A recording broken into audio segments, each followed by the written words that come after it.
bang, bang, bang, bang. Nah, maka orang-orang sudah merasakan itu kan tujuh sendirian, terbongkar semua. Oh, gitu mah. Nah, tapi ngalipang lah. Kan jadi itu. Kalau kawan tinggalkan apa? Bini. Kalau kawan tinggalkan anak. Kalau kawan tinggalkan kalian. Artinya apa? Itu pun sudah di masyarakat. Makanya idealnya ini posisi waktu sampai jadi santri, punya guru, didik sama guru, sampai punya ilmu, kemudian diamalkan sebelum menikah. Idealnya gitu. Setelah mendapatkan baru menikah, baru itu nanti prakteknya. Nah, tapi kalau sudah menikah juga belajar, belajar, nah nggak apa-apa, enak dari tua aja, penting punya ilmunya dulu. Nah itu.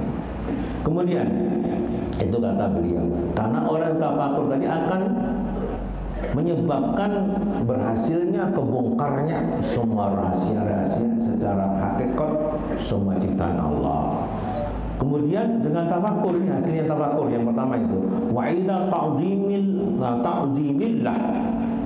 Nah, dengan tafakur tadi akan sampean merenung tadi bisa mengagungkan Allah. Contoh gini, Pak. Kalau sampean mau berpikir kebaikan ibu kita, orang tua kita. Kalau dulu tidak pernah menghormati orang tua waktu di rumah, dia sudah mondok atau sudah jauh dari orang tua, ingat kebaikan orang tua baru, Masya Allah orang tuaku bagus. Atau sampean jadi bapak atau jadi orang tua. Kita dulu masih anak-anak nggak tahu betapa beratnya orang tua itu memelihara kita. Limbah punya istri kan, punya anak, baru tahu kayak ini kan. Sulitnya melihara anak, cari duit. Aku paling bandel-bandel baru. Nah, barulah kalau berpikir kayak itu baru bisa mengagumkan orang tua. Ziarah ke kuburnya menangis. Kalau berpikir, kada bisa memahami. Tidak bisa mengetahui keagungan Allah kalau mau berpikir di tempat yang sunyi. Hasilnya tafakur tadi satu, semua ciptaan Allah akan terbongkar rahasianya. Kedua, bisa mengagungkan Allah. Ketiga apa? Wa ta'zimi kulli ma yurdihi fayaf'aluhu. Artinya yang ketiga wa ila ta'zimillahi, ini yang kedua tadi, wa ta'zimi kulli ma yurdihi. Yang ketiga akan mengagungkan hal-hal yang diridhai Allah. Contohnya yang diridhai Allah para santri, para pengibadah, penuntut ilmu, para ulama.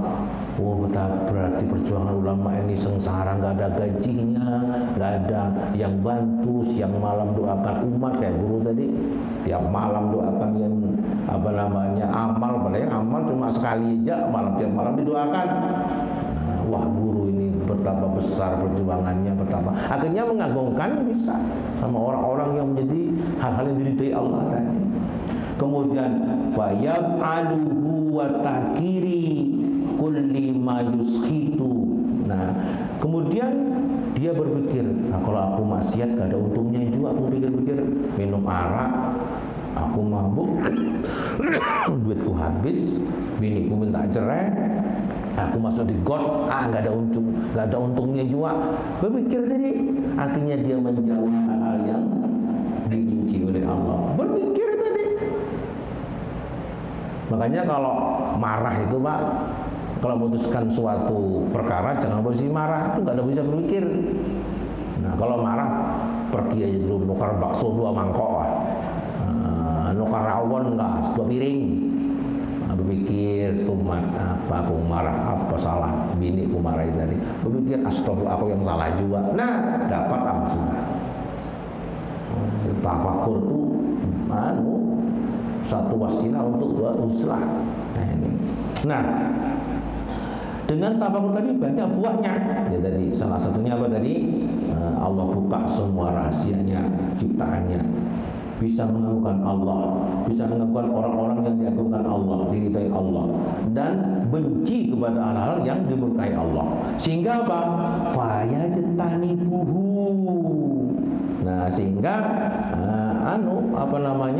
menjauhi Wah ini gak ada gunanya dua, gak ada gunanya aku minum arak, gak ada gunanya aku pacaran, rugi juga aku. Dengan sebab tafakur tadi di tempat yang sunyi, itu pikiran bisa lancar, pikiran bisa bening, tempatnya mendukung. Nah kalau sampai tafakur tapi ada dangdutan, nah bisa lah. Umpan beganjut enak, lain tafakur kan berjoget, tempatnya sunyi. Jadi itu tanibu sehingga menjauhi setelah berpikir itu akan hal-hal yang dibenci oleh Allah, maksiat-maksiat tadi. Wa yattali'u bihi ala khafaya afatin nafsi. Nah, yang berikutnya hasilnya tafakur. Akhirnya bisa kelihatan pucuk rayu nafsu. Oh ini nafsu semua. Selama ini berarti aku nuruti nafsu. Wah salah. Jadi kejelekan nafsu terbongkar sudah.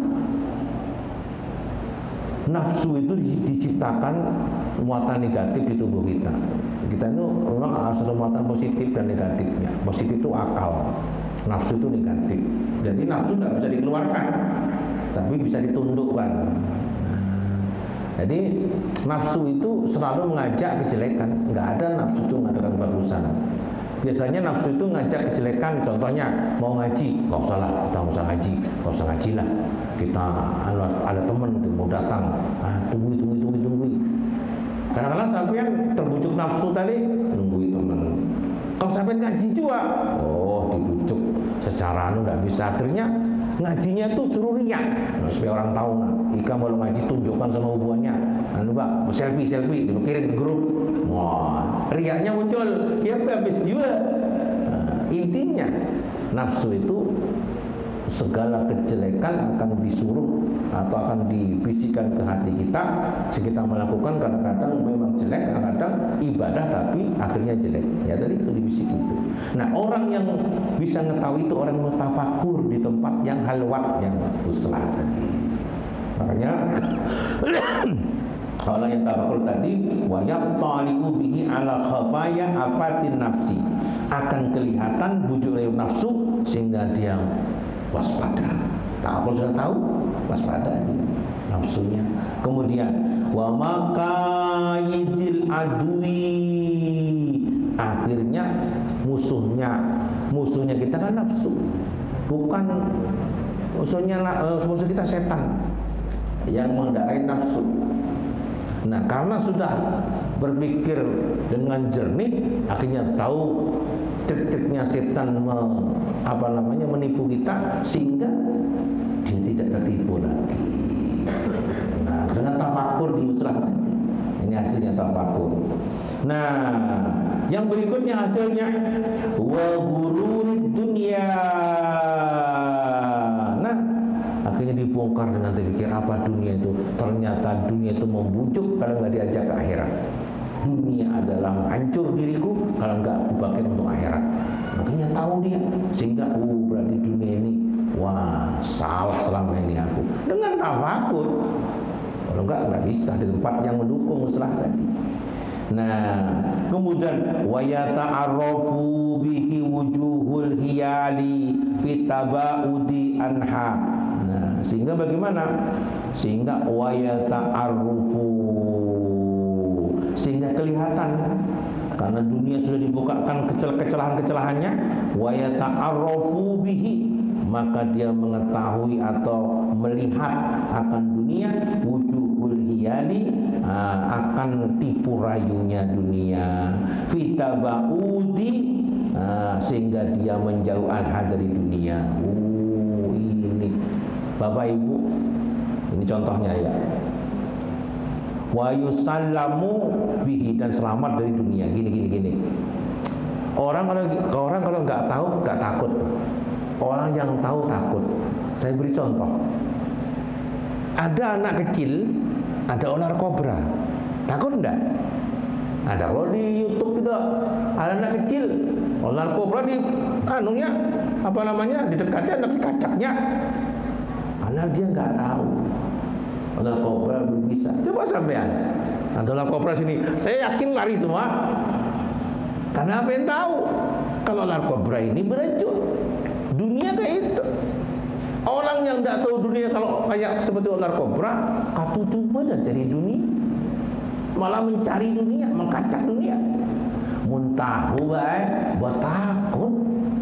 Nah, makanya aku bilang Pak, muntahu, mun paham, bukan paham kali. Karena kan nih ada ular kobra, kalau paham dipahami, kan ngaleh. Kelas kita akan kobra didekatinya, dikacak juga. Oh my, itu nah, pahamlah. Nih itu yang bisa buka itu bertafakur di tempat yang sunyi. Makanya berilmu dulu. Makanya kekanakan diberi ilmu yang tinggi, di pondokan, sekolah, monggo enggak apa-apa. Supaya dia berpikir kayak ini. Kada rugi pen melihara anak kayak ini. Nah, kemudian bagaimana Bapak yang saya hormati? Sehingga kalau sudah tahu kobra ini bahaya, dia selamat dari racunnya kobra karena menjauhi. Karena dunia ini bahaya, ia menjauhi. Maka dunia yang tidak membahayakan, dunia yang wujud amal banyak, buat musola, bacaan, buat didik anak, tolak umroh haji itu dunia yang kena membuat fitnah. Disuruh sugih itu kasar bantu agama Allah, ibadah haji umrah, Nah, kemudian bagaimana Bapak Sormadi? Nah, jadi wayus selamu bihi, maka selamatlah dari dunia karena dia tahu tipu rayu daya daripada dunia. Tadi dibuka itu sebab tafakur dan uslah tadi. Nah, kemudian minal apati nasyiati an mukhalatatil ahliha. Makanya dikatakan itulah afatnya kejelekan orang yang kumpul dengan urusan dunia saja, sehingga dia akhirnya mencari dunia saja, tidak berpikir untuk ke luarnya. Maka penting punya kawan nih. Kawan itu ada dua baik, kawan santang seruntung, kawan hidup. Yang paling bahaya kawan hidup. Saya itu punya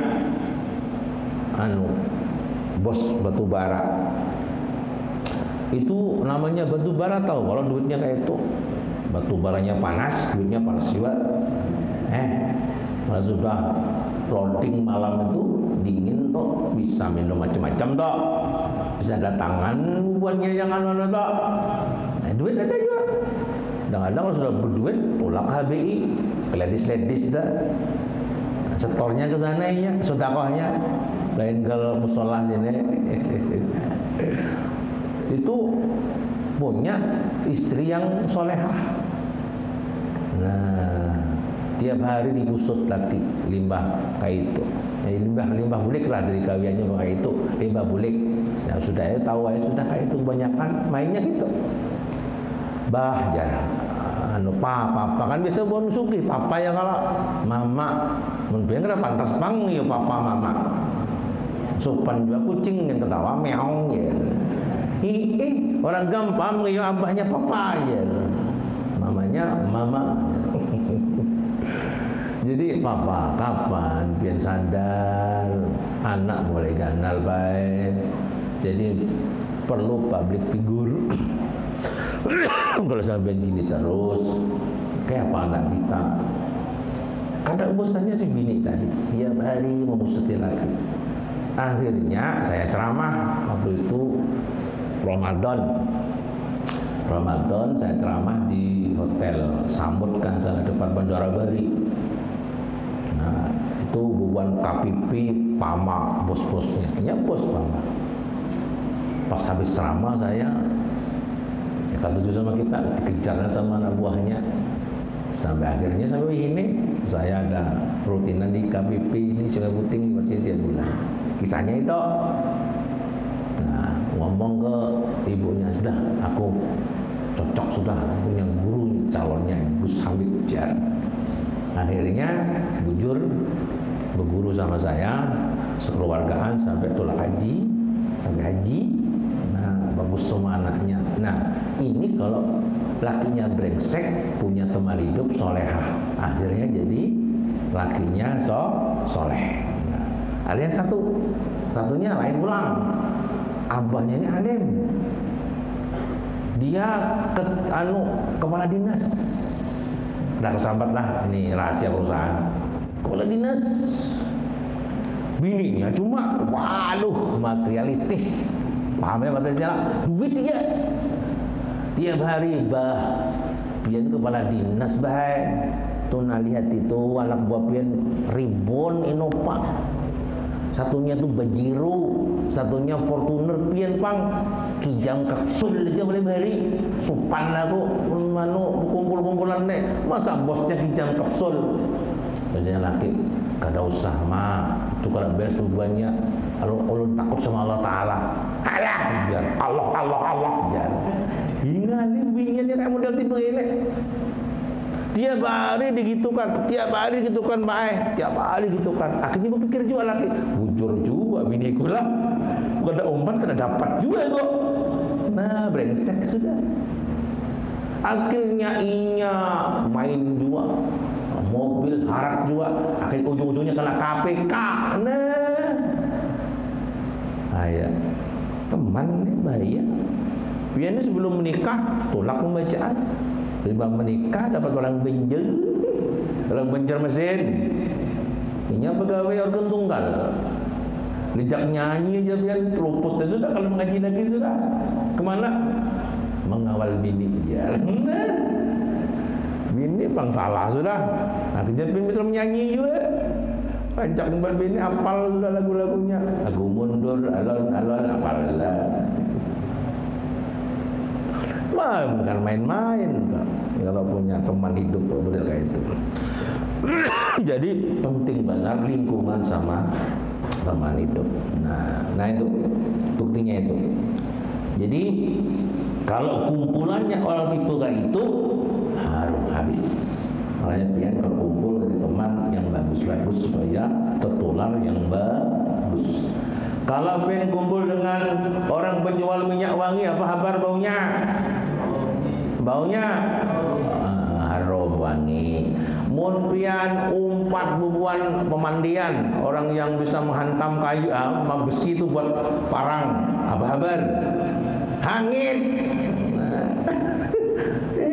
Kalau jumpa lah sampun hangit-hangit nek. Umpat hangit ya, kada umpat pekawan aja. Duduk di situnya hangit. Makanya yang bujang-bujang kayak nak cari bini yang bujur, teman hidup nih yang bini juga yang bujang, cari laki yang bujur. Ada santri itu Pak, berjilbab. Lakinya bubuan orang Jakarta, orang modern baik. Kadang-kadang tujuh orang gaul itu nah, kan usah berjilbaban, pakai celana handap aja. Rambutnya disemir, bertato, iya. Sehari 2 hari kuat, sebulan 2 bulan kuat. Ini kamu nggak masih sama aku kan? Cerai, akhirnya umpat juga. Emak sekarang jadi selebriti, itu pemelakinya ya salah.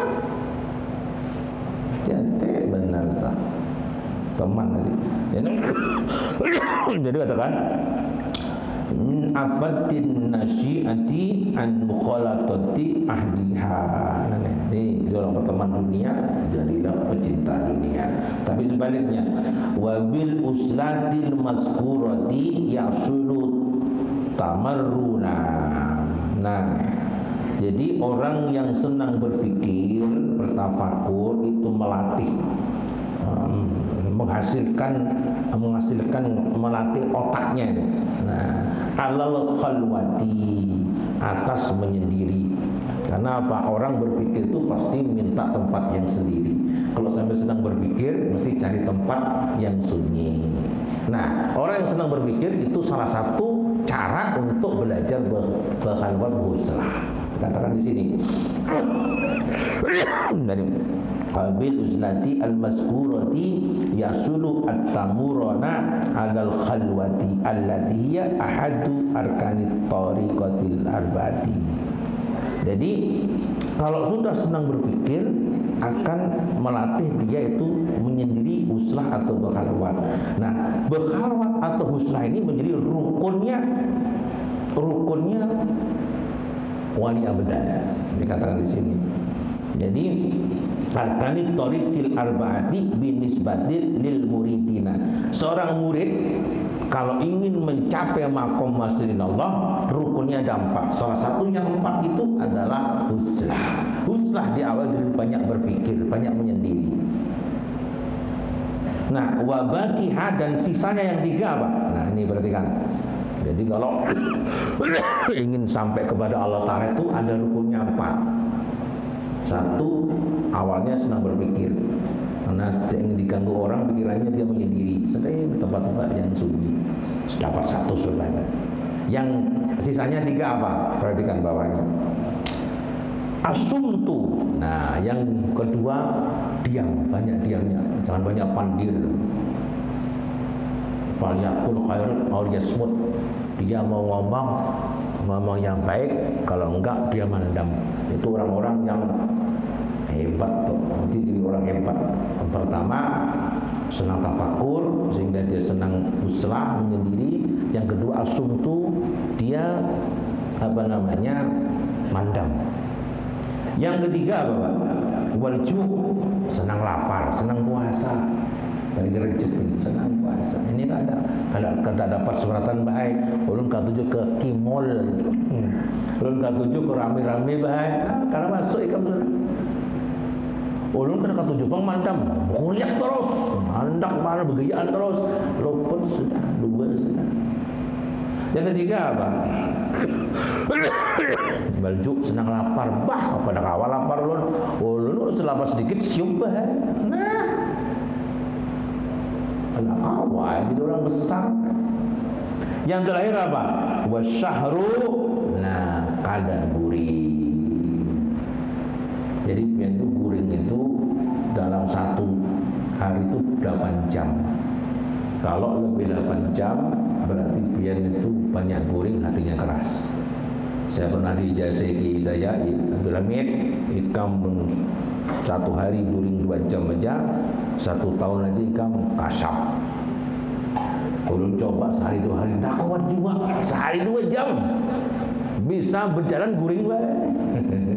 Buktikan coba. Bayangkan 2 hari, 1 hari 2 jam. Nah, Bapak Ibu hormati, jangan banyak guring. Orang yang banyak guring mati hatinya, keras hatinya, ngalih pada hatinya. Mun hendak guring kayak enak, mun mati guring terus ikam. Enggak ada yang ganggu sudah. Ini ulun sedih juga punya santri guringnya, raja guringnya. Limbah diusut semi usut, kirimannya kada beres juga. Jadi ngirimi anak itu yang halal supaya anaknya tidak ngantuk dia. Asal duduk guringnya, asal duduk guring, raja guring itu Pak. Dengarkan ini nasihat malam ini. Animatud dunia arba'atun. Nikmatnya dunia itu 4. Kalau sampai bisa ngatasi ini, dapat bank yang dalam. Yang pertama yaitu asrof minuman, kemudian yakul makanan, kemudian ketiga jima. Jadi enaknya dunia makan, minum, jima. Enaknya dunia. Ini bisa diatasi dengan apa? Puasa. Kalau puasa sunnah sampai nggak bisa ini makan, minum, jima nggak bisa. Maka orang yang senang puasa itu hebat sudah mengalahkan dunia. Makanya pendirinya hebat, doanya mustajab. Tapi yang ngalih satu ini, an-naumu guring. 3 ini kalah. Bukti biar.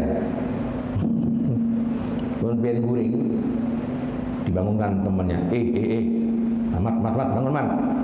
Wong Sulu datang nih. Ada Wong Sulu. Abajat, ada. Aku ngantuk.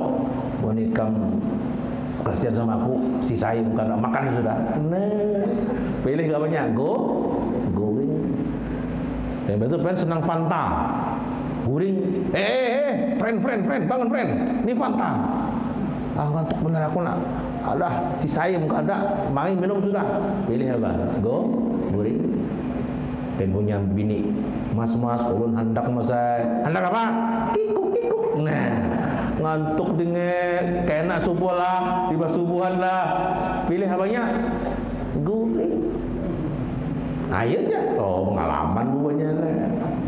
Guring itu paling nyaman. Kenikmatan dunia itu guring. Makanya riyadhah itu ada dua. Ada riyadhah saum, ada riyadhah, ada guring. Orang-orang Jawa ada guring sampai malam. Tapi subuh-subuhan, biar aneh bang. Wah, anak bah riyadhah, nak ada guring, tapi subuhnya melaur. Jam 8 subuhnya. Masa? Allahumma hadina biman hadait. Jam 8. Mungkin kada ini kan bantuan sembahyang duha ya. Ini kan tidak sembahyang jam 8 Allahumma hadina biman hadait. Ya percuma. Yang sunnah dikerjakan, wajibnya ditinggalkan. Jadi itu tadi jangan suka guring. Yang bagus itu habis sisa guring, mesti bangun malam. Nah itu tempat tafakur, latihan tempat sampai enggak. Di situ yang melatih diri kita. Ini kan ada lima isya merotet sampai jam 12. Anak muda dikiau pulang, ayo sini nak, mau kopi dulu. Boleh jam 1. Cuma sampai di rumah kalau udah guring, mau kopi sudah. Jam 2, 3 baru guring, habis semuanya sudah wassalam sudah. Nah, dengarannya pintar lagi mongol. Jadi ini Pak, syaratnya orang yang ingin menempuh jalan ke Allah Ta'ala 4 ini. Berpikir dengan berkhalwat, berdiam, tidak pandai bukan manfaatnya. Yang ketiga yaitu apa tadi? Puasa. Yang keempat, jangan banyak guring. Nah itu. Jadi orang Jawa itu riyadhahnya 2. Dia senang puasa terus. Ada yang teman saya itu hebat bang, Kiai Demak, teman saya itu Kiai namanya, dia punya rumah sakit sendiri, rumah sakit gila. Saya datang kemarin 360 pasiennya, orang gila-gila semua. Dan sembuh, banyak sembuh. Dan Jakarta ngetrop ke sana. Cuma malam gak ada guringnya. Gak ada guring malam. Teman saya sepondokan, ngasih suruh mendirikan kena. Belum saya masih ke pondok aja. Jadi di pondok Demak itu teman saya, banyak santri aja ke sana. Jadi dia jerakatnya agak guring kalau malam. Baru subuhan guringnya. Kayak besok umpama saya waktu bertelepon sama Sidin, dipesani sama hadamnya, jangan bertelepon sama Sidin jam 7 lebih, jam 7 kurang, jam 7 tep telepon Sidin. Soalnya lebih jam 7 Sidin guring. Kalau matahari terbit boleh guring, yang tidak boleh belum terbit matahari itu. Ada orang-orang itu ibadahnya malam. Dan guru-guru itu mau bertamu di atas duhur sana. Kalau itu biasanya guring. Karena malamnya begawi. Nyaman begawi malam karena panas. Mungkin siang panas. Uyuh. Malam dingin. Tapi kebanyakan terlena juga. Terlena juga. Padahal nyaman begawe malam tak. Pemain malam nyaman. Kada uyuh, santai, hasilnya maksimal. Tapi mungkin kata siang bang biar. Pas siang uyuh bener, hasilnya sedikit pulang, dimakai orang juga. Tenang. Nah terus ibu bapak itu hormat itu. Wa hadhil arba'ati tasirul abdalu. Barang siapa yang bisa mengerjakan 4 perkara tadi, maka itulah dia wali abdal. Wa bihadhil arba'ati tasirul abdalu. Barang siapa yang mengerjakan 4 itu, maka dia makomnya, pangkatnya wali abdal. Ini banyak berpikir sehingga dia dari tempat yang seriusra, mandam, kemudian senang puasa, senang kada guring, ini wali abdal. Makomnya wali abdal, wali pengganti Nabi. Nah, abadalan wa azakuluhu bi haqqil muridi alladhi yasru bi nafsihi. Nah, ini bagi murid-murid yang ingin wasil kepada Allah, sampai kepada Allah tanpa didikan seorang guru, dengan sungguh-sungguh. Contoh gini, sampai mondok di suatu pondok pesantren, sampai menuntut ilmu di suatu guru. Cuma karena gurunya jauh, karena gurunya nggak sempat mendidik sampai dengan khusus, maka sampai terapkan ilmunya dengan 4 ini. Pertama, banyak berpikir sama usrah. Yang kedua, banyak mandam.